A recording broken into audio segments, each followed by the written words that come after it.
Violence towards women, in my belief, is not just the physical violence, which is obviously a concern, but it's also controlling behaviour. It's also financial violence, which is restricting access to money and to resources, and emotional and psychological violence. The underlying theme is power and control, I think. So any sort of controlling behaviour is a form of violence, especially if it's done from a position of power.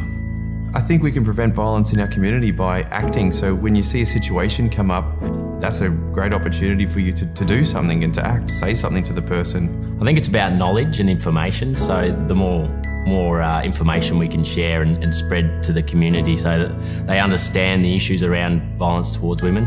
As men, we need to talk to each other about what's appropriate behaviour and what's not appropriate behaviour, but we need to raise it as an issue.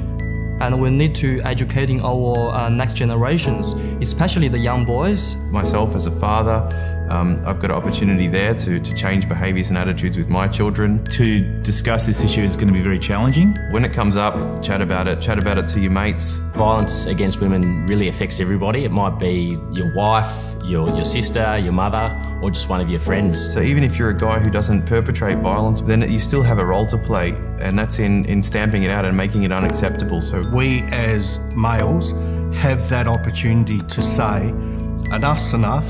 I think traditionally men find it hard to talk about the hard issues. It's easy to talk about sport, footy, whatever, but the reality is some of these hard issues they traditionally shy away from and not discuss.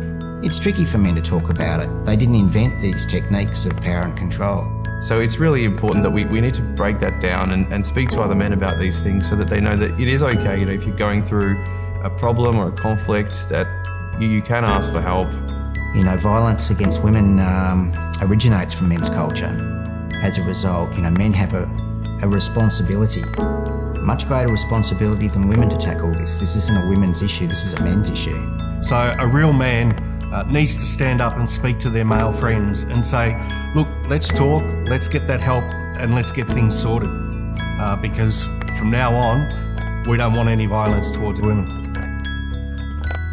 To find out more and help draw the line on preventing violence against women in our community, please visit this website